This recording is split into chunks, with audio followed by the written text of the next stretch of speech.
sudah siap, saya akan menunjuk sana, saudara, untuk melakukan teknik modifikasi cuaca. Saya akan menelisiknya eksklusif.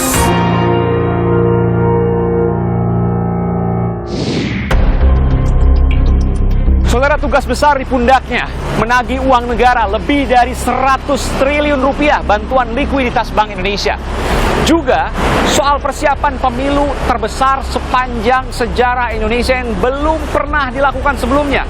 Serentak total antara pemilu legislatif, eksekutif, hingga pemilu kepala daerah. Saudara, saya akan mewawancarainya, Menteri Koordinator Bidang Politik, Hukum, dan Keamanan secara khusus hari ini. Eksklusif. Ikuti saya, saudara.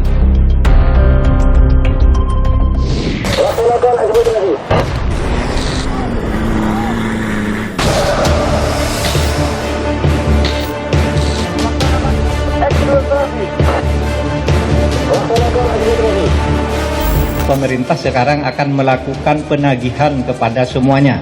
Tidak ada yang bisa bersembunyi. Adapun pemberantasan terhadap terorisme itu bukan terhadap rakyat Papua, tetapi terhadap segelintir orang. Saya tidak kecewa, ya kaget saja karena sudah diminta mempersiapkan diri. Tapi menurut saya biasa di dalam politik kita harus lebih mengutamakan keselamatan negara ini.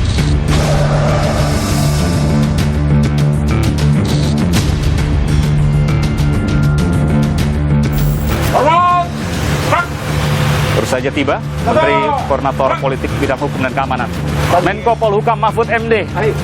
Pak Mahfud, apa kabar Pak Menko? Baik. Sehat selalu. Ini pengamanannya luar biasa ya? Saya terpaksa tidak boleh melarang. Oke. Karena kalau ada sesuatu yang bertanggung jawab, mereka ini. Ini laras panjang dan lain sebagainya. Ini pasukan khusus ini. Iya.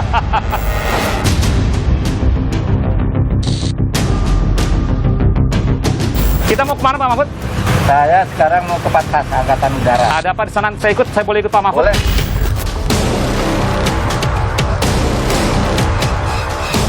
Saya mendapat kursi kehormatan, saudara, biasanya di sini Jenderal Pak Mahfud ya? Ya, ini bintang Bintang 3. Aduh, saya bukan bintang apa-apa ini. TV. Bintang TV, amin. Kita akan wawancara Bapak soal isu-isu terkini. BLBI yang katanya susah nagih. Benar ada ancaman buat Bapak? Nggak ada. Nggak ada, benar Pak? Kita nggak takut juga.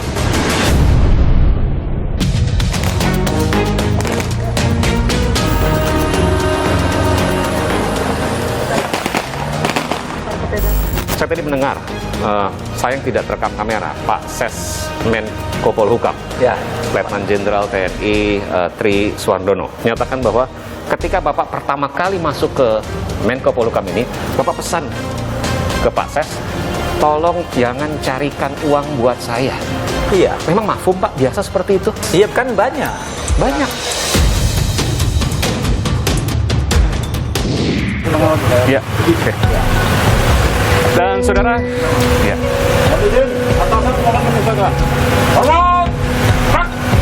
Baru saja tiba Menteri Koordinator Politik Bidang Hukum dan Keamanan, Menko Polhukam Mahfud MD. Pak Mahfud, apa kabar Pak? Alhamdulillah sehat. Ini pengamanannya luar biasa ya? Ya, ikut standar lah. Ikut standar.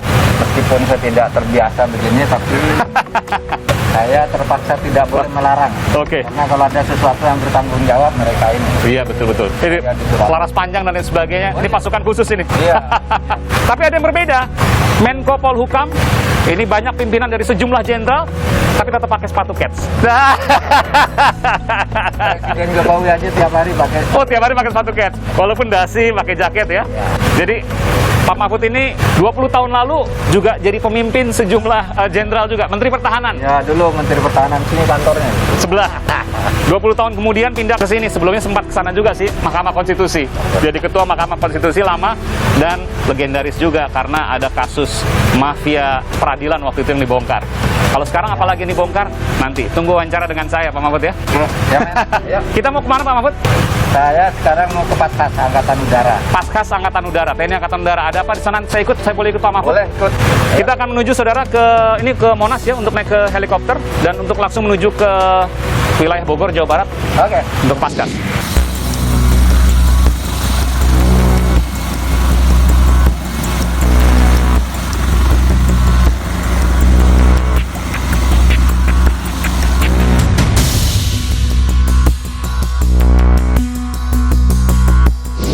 tiba di lapangan Monas, dan ini adalah helikopter yang akan digunakan cukup besar, jenis Karakal.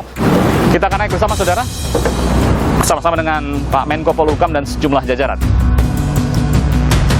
Saya mendapat kursi kehormatan saudara, biasa di sini Jenderal Pak Mahfud ya? Ya, bintang Bintang 3, aduh, ini bintang 4 nih, karena Menko Polhukam. Saya bukan bintang apa-apa nih. TV. Bintang TV, amin. Dan ini kesempatan luar biasa karena kita akan menuju ke Korps Pasukan Khas TNI Angkatan Udara. Nanti kita akan lihat Pak, kita akan wawancara Bapak soal isu-isu terkini. BLBI yang katanya susah nagih, benar ada ancaman buat Bapak? Nggak ada. Nggak ada, bener Pak? Nggak takut juga. 100 triliun dan orang-orang yang 110,457. luar biasa. Juga termasuk pemilu 2024 yang belum pernah terjadi sepanjang sejarah. Oke. Apakah Pak Mahfud mau ikut juga? Nanti kita lihat. Bersiap terbang, saudara.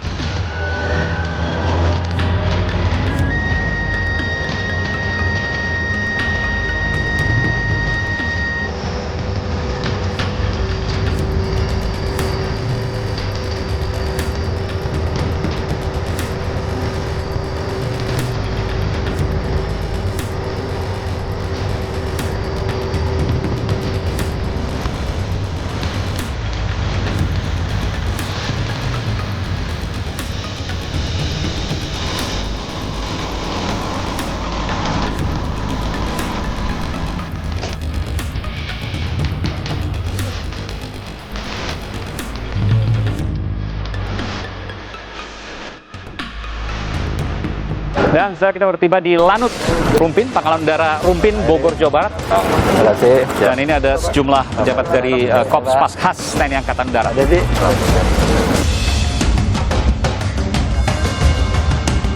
Saudara, ini Anda bisa melihat. Anda bisa melihat ini yang akan kemudian dikunjungi oleh Menko Polhukam Mahfud MD. Ada juga Dankor Paskat.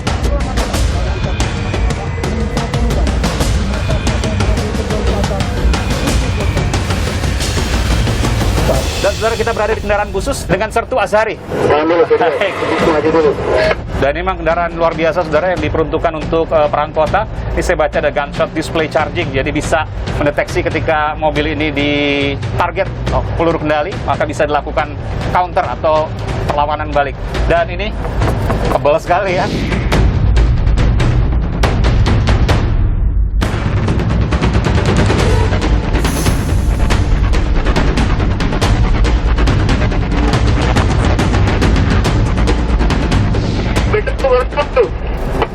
Dan saudara, ini merupakan sebuah latihan yang digelar untuk pembebasan sandera, saudara. Saya akan menuju sana karena ini jalur dari pelatihan-pelatihan ini. Anda bisa melihat kendaraan-kendaraan taktis yang luar biasa dimiliki oleh Korps Pas Khas. Saya akan lihat. Ini salah satu contoh yang kemudian tadi ya, bom asap yang digunakan untuk pelatihan untuk membasah sandera. Tim Bravo melaksanakan eksplorasi. Laksanakan eksplorasi. Dan ini bersiap siaga untuk kemudian juga melakukan.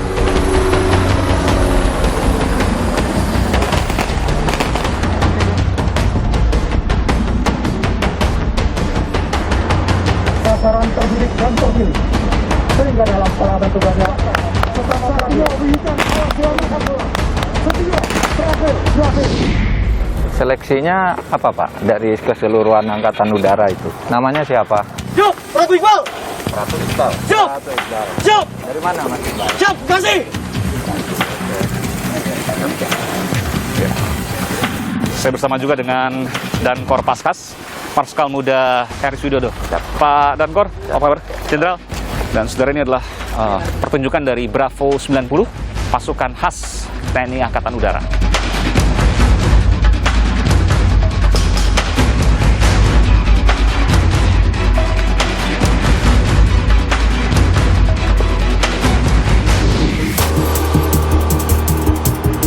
Dan saya bersama dengan Pak Menko Polhukam, Pak Mahfud MD, dan juga ada Pak Dankor Paskas, Marskal Muda Heris Widodo. Pak Heris ya. Dan ini luar biasa saudara, saya tadi di dalam, ini welcome drinknya khusus. Welcome drinknya adalah Minuman beras kencur. Ini sehat ya Pak Eris ya? Sehat. Ini minuman jamu khas di Paskhas juga ya? Ya, tradisional. Tradisional, luar biasa. Nanti kita akan berbincang. Gimana Pak Mahfud? Nambah antibody. Menambah antibody, betul. Tadi luar biasa sekali apa yang kemudian kita saksikan terkait dengan penyelamatan Sandra ya, Pak. Ceritanya tadi ada rangkaian VIP, Iya. tapi ada gangguan, terus ada pembebasan wisatawan dan Sandra tadi. Oh, pembebasan Sandra.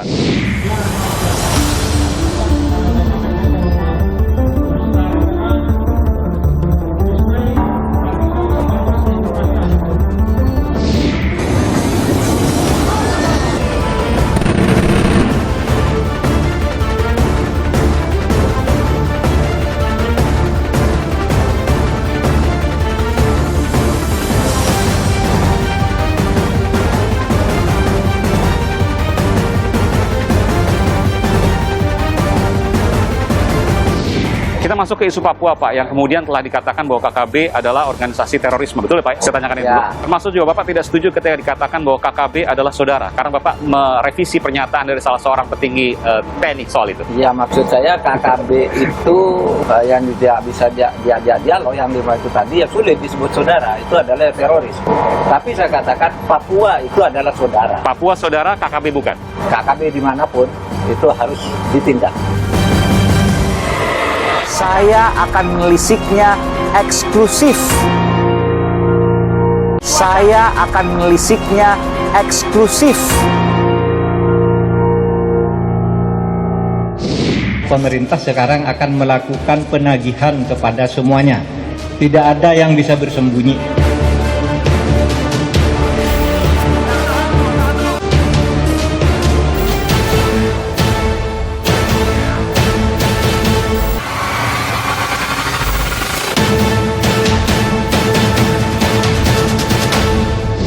Dan saudara, akhirnya saya berkesempatan mewawancarai Menko Polhukam Mahfud MD dan juga ada sejumlah pejabat TNI Angkatan Udara di sini. Ada Dankor Paskas Marsikal Muda Eris Widodo dan juga Dansat Bravo 90 Kolonel Dedi Agung dan juga ada beberapa staf yang lain ya. Pak Mahfud ini keliling-keliling Pak ya? Ya, Kenapa ke yang lain. pasukan khusus Pak? Kalau yang tidak khusus gitu kan pimpinannya udah sering datang ke kantor saya ke sana, tapi ke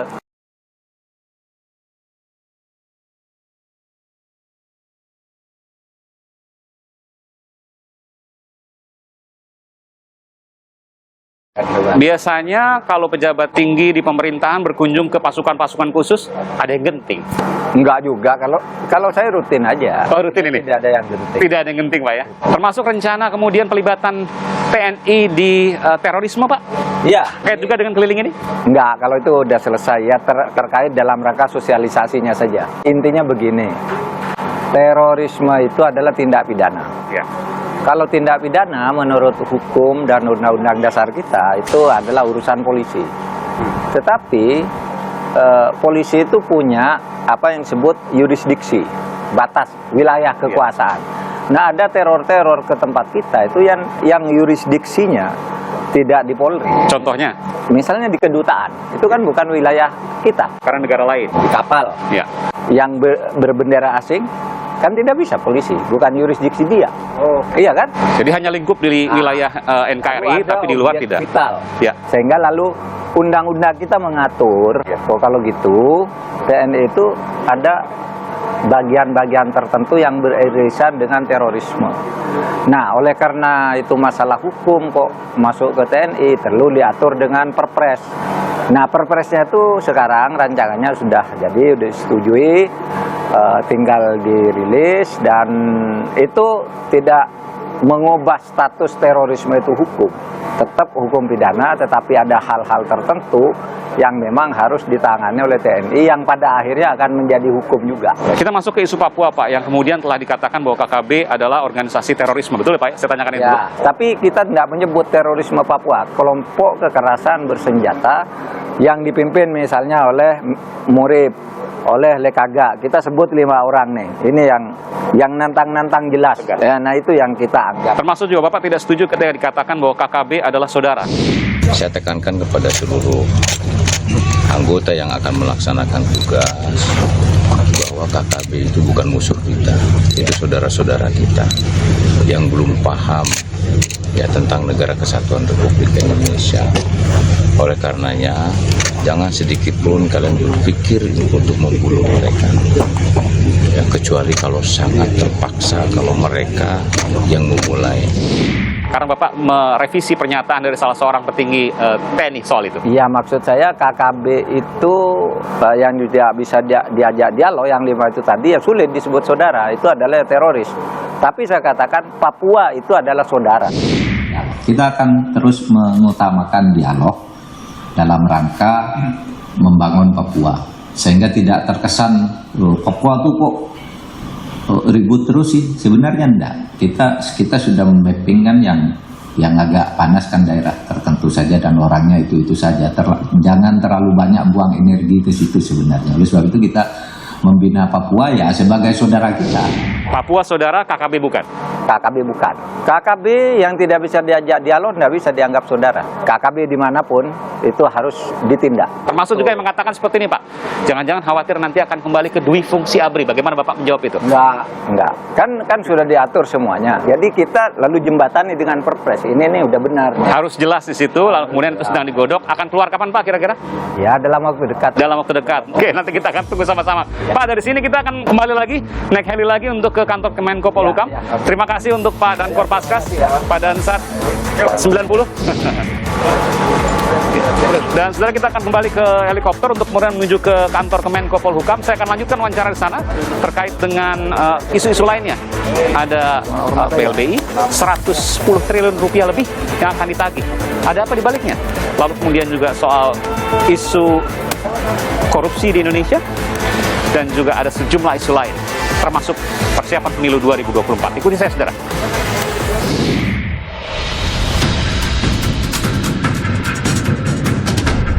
Nama Muhammad Mahfud Mahmudin terus melambung. Dari anggota DPR, menteri, ketua Mahkamah Konstitusi, hingga saat ini. Tak diduga, kursi Menko Polhukam di Kabinet Indonesia Maju dilakoninya. Pertama dalam sejarah karena biasanya diduduki selalu oleh jenderal penuh bintang 4. Dia pun menjelma menjadi Panglima Politik Hukum dan Keamanan dalam pemerintahan Jokowi. Malam itu Pak Hendro Priyono kirim pesan ke saya, selamat atas Adinda yang telah diangkat sebagai Menko Polhukam sipil murni pertama sepanjang sejarah Republik. Saya baru tahu kalau itu saya orang sipil yang pertama. Tidak apa-apa, saya kira saya akan banyak belajar dari pengalaman yang sudah-sudah, dan saya punya banyak teman untuk segera menghimpun informasi agar saya bisa segera menyesuaikan diri. Tetapi tugas-tugas saya itu mencakup hal-hal yang tadi disebutkan oleh Bapak Presiden, adalah soal mengkoordinasikan penegakan hukum, kemudian ada soal pemberantasan korupsi, lalu ada deradikalisasi, yaitu yang menyangkut ideologi.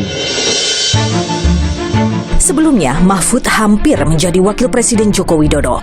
Bahkan sudah sempat menunggu tak jauh dari lokasi Jokowi mengumumkan calon wapresnya sebelum pemilu 2019 ditabuh. Tapi takdir berkata lain, Jokowi memilih Kiai Ma'ruf Amin.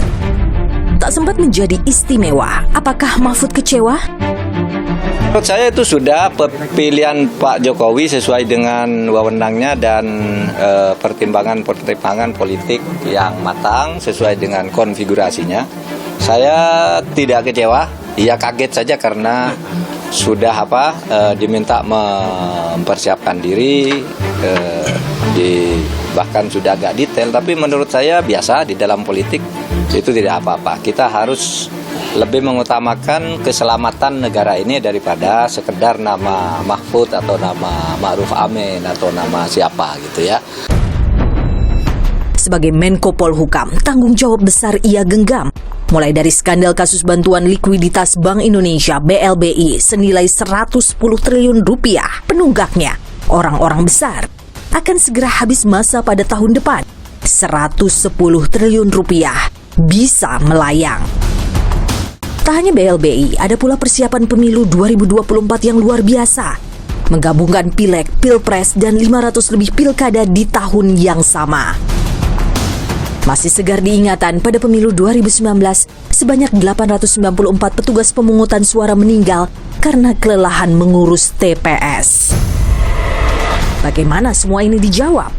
Aiman mewawancarai khusus sang panglima politik pemerintahan Jokowi, Mahfud MD.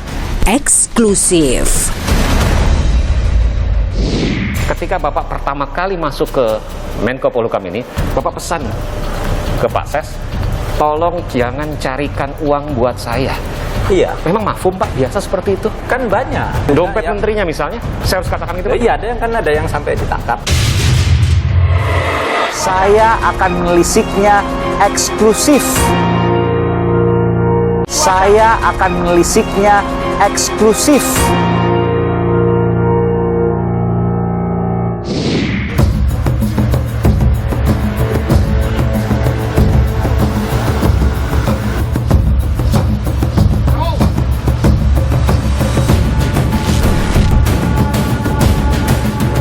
Dan saudara, kita menuju ke kantor Menko Polhukam kembali untuk saya melanjutkan wawancara. Ada sejumlah rapat sana, diantaranya adalah rapat yang akan dilakukan oleh Menko Polhukam Mahfud MD, rapat BLBI. Nanti saya akan tanyakan soal itu. Terima kasih Pak. Padat, terima kasih. Oh iya. Pusing Bapak. Jenderal, terima kasih. Terima kasih.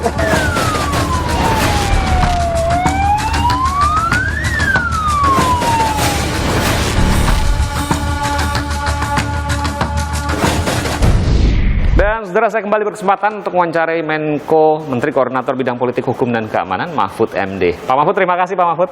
Di tengah-tengah kesibukan, saya ikut kesibukan Pak Mahfud. Iya. Saya juga sempat keliling di ruangan ini. Oh, iya? Saya lihat jenderal-jenderal semua nih. Ya, sipilnya kayaknya cuma Pak Mahfud. Jenderal bintang 4 semua. Bahkan bintang 4 semua.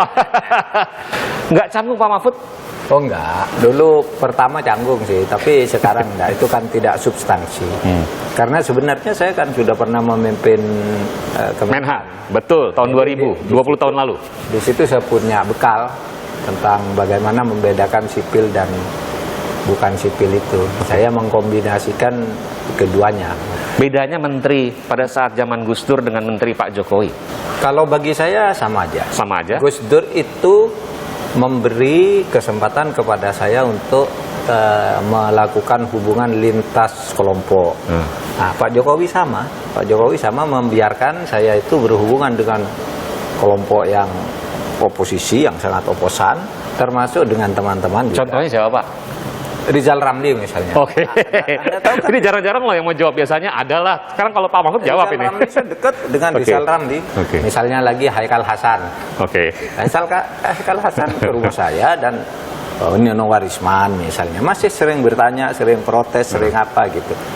Dan Pak Jokowi tidak melarang kita berhubungan dengan mereka. Bahkan ketika Habib Rizik mau pulang, kan saya juga yang turut memfasilitasi, membuka pintu, dan Pak Jokowi tahu saya berusaha menghubungi dia untuk mencari jalan tengah gitu. Tidak dilarang juga. Meskipun juga sempat juga ada insiden ya Pak, Bapak juga kemudian sempat didatangi rumahnya di Madura, rumah Bunda, iya. Dan itu bagian dari risiko. Bagian dari risiko.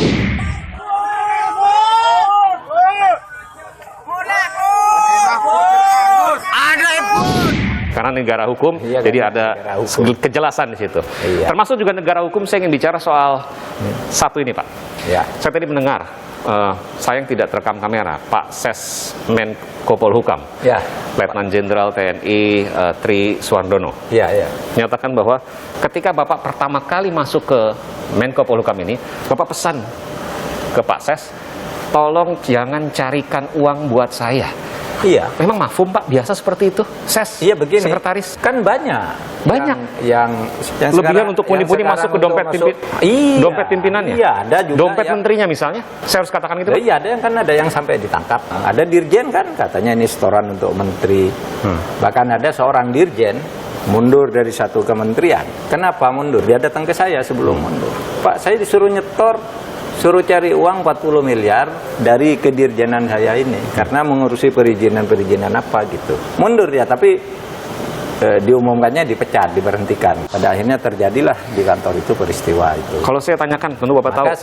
Maka saya di sini juga bilang begitu datang proses, saya perlakukan dengan wajar. Yang gaji saya berikan gaji saya, honor-honor saya berikan yang sah, tapi yang tidak ada jangan cari-cari.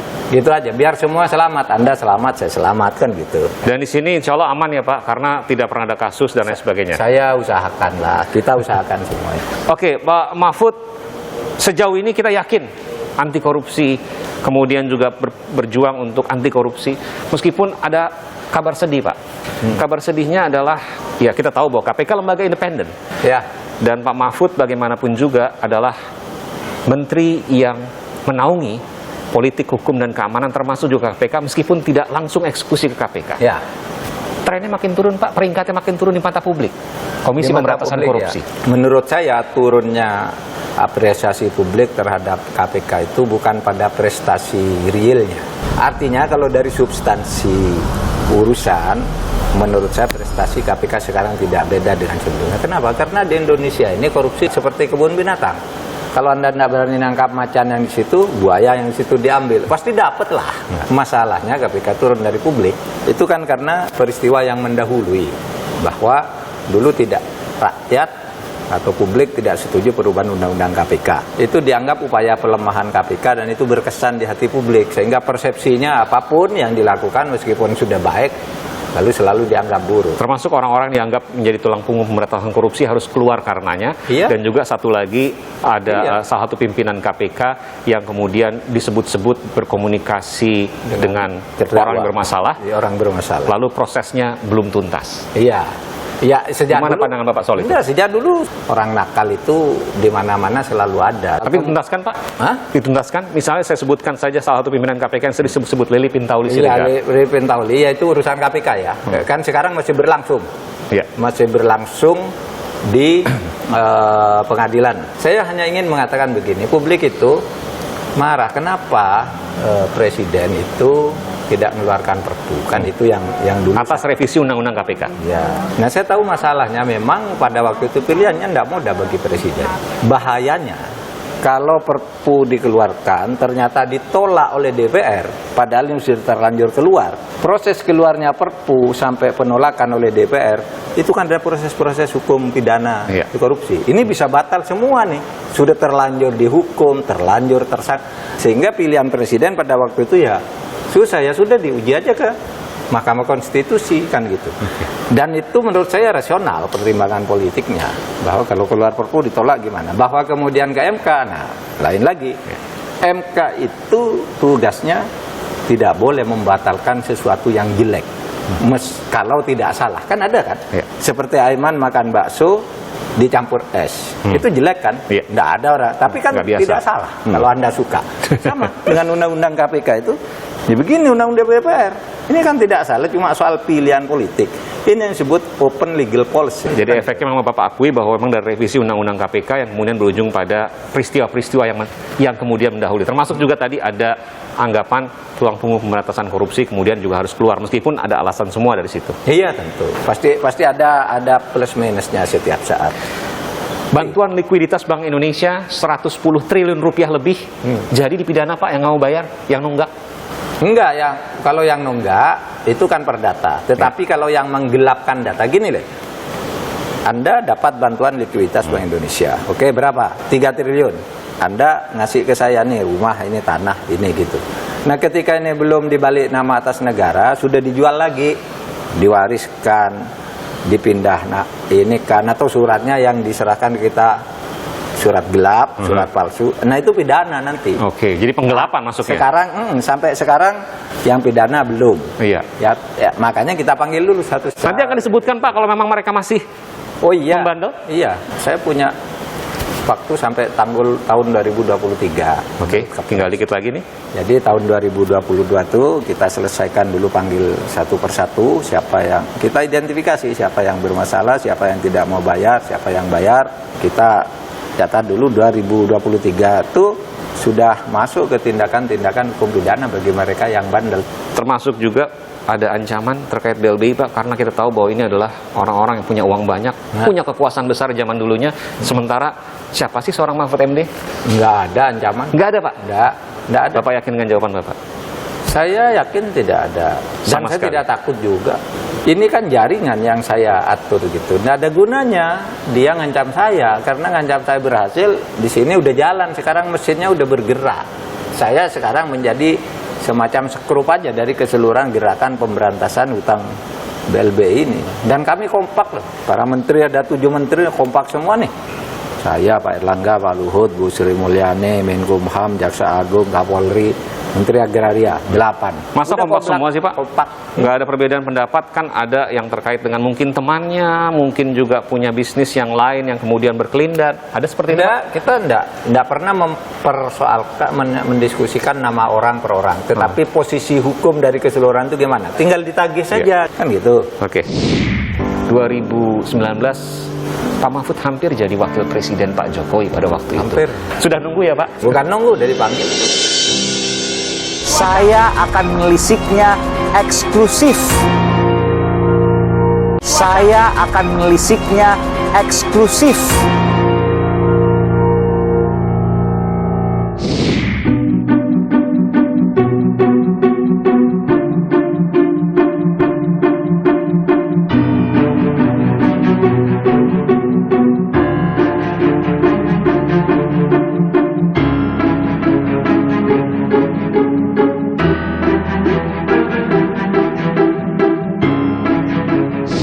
Korupsi BLBI sudah. Sekarang saya mau tanya, Pak, soal undang-undang yang banyak menjebloskan orang penjara, informasi dan transaksi elektronik, khususnya soal pencemaran nama baik.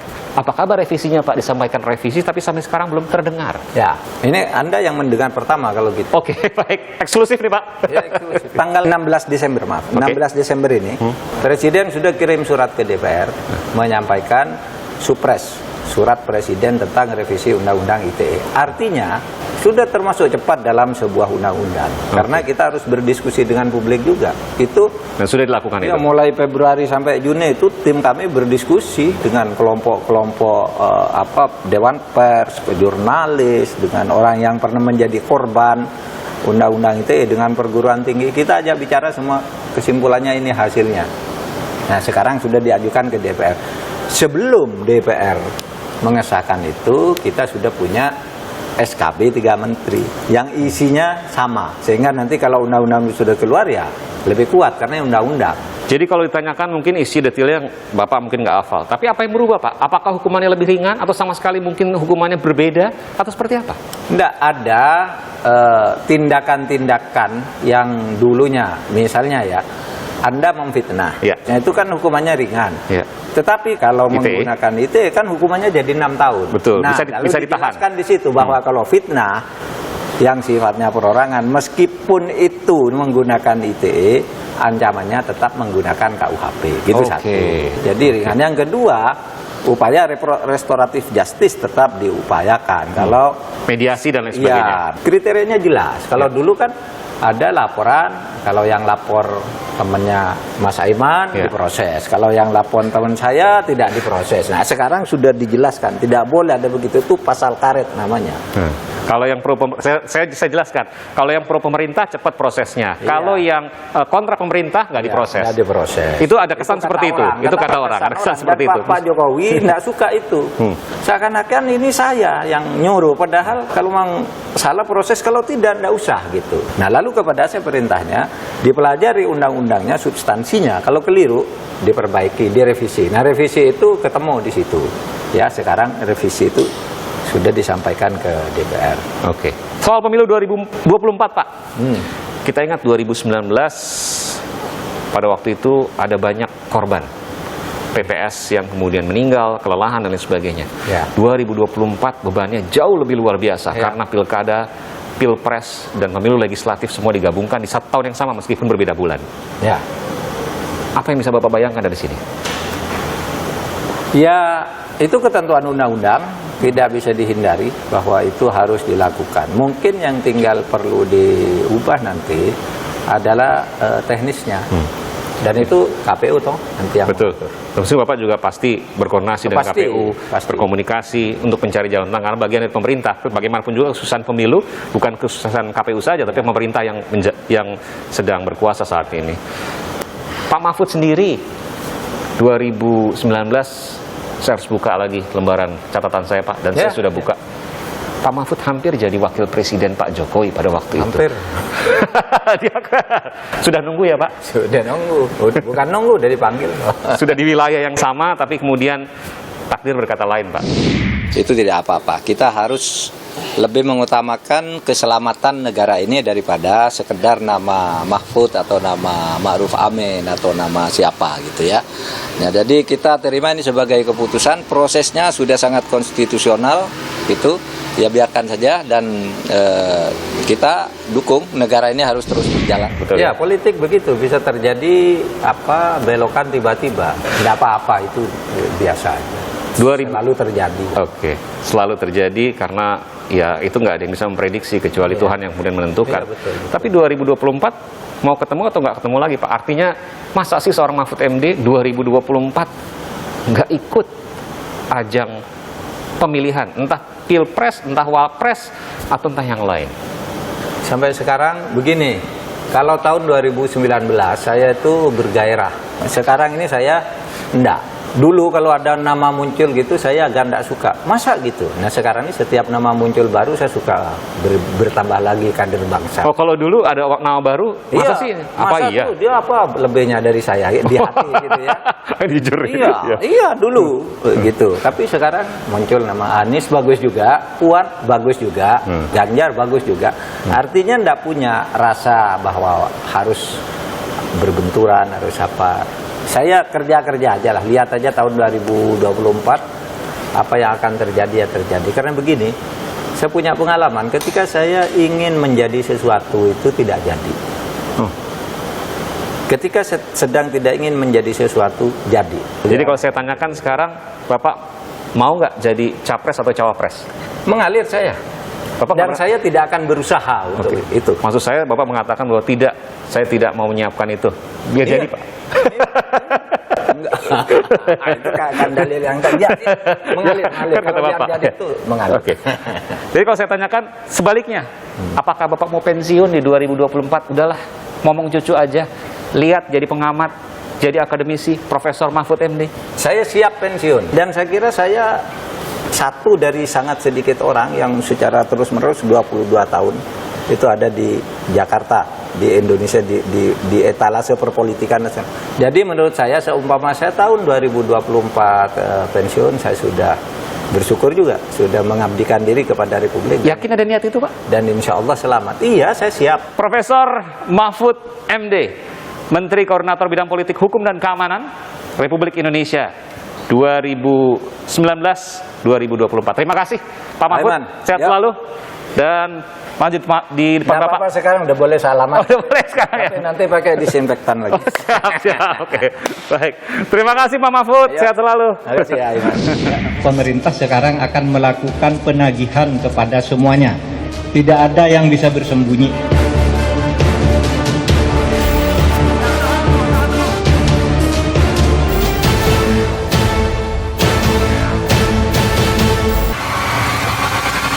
Saya akan menelisiknya eksklusif.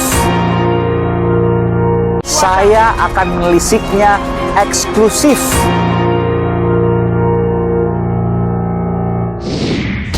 Saudara, ada sejumlah tantangan besar ke depan 2 tahun menjelang pemilu terbesar sepanjang sejarah yang belum pernah terjadi di Indonesia.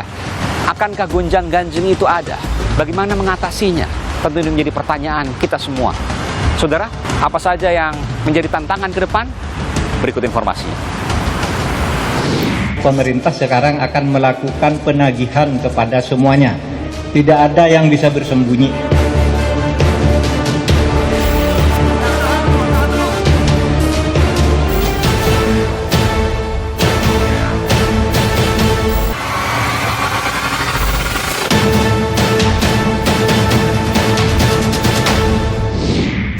Mahfud MD, Panglima Politik, Hukum dan Keamanan Negeri ini bukanlah sosok biasa. Pria kelahiran Sampang, Madura 64 tahun lalu ini menjadi orang pertama yang dipanggil Presiden Jokowi untuk mengisi posisi Menteri Kabinet Kerja Jilid 2. Pengabdiannya paripurna alias lengkap di bidang eksekutif, legislatif, hingga yudikatif. Dia pernah menjadi Menteri Pertahanan hingga Menteri Kehakiman dan Hak Asasi Manusia di era pemerintahan Presiden Gus Dur.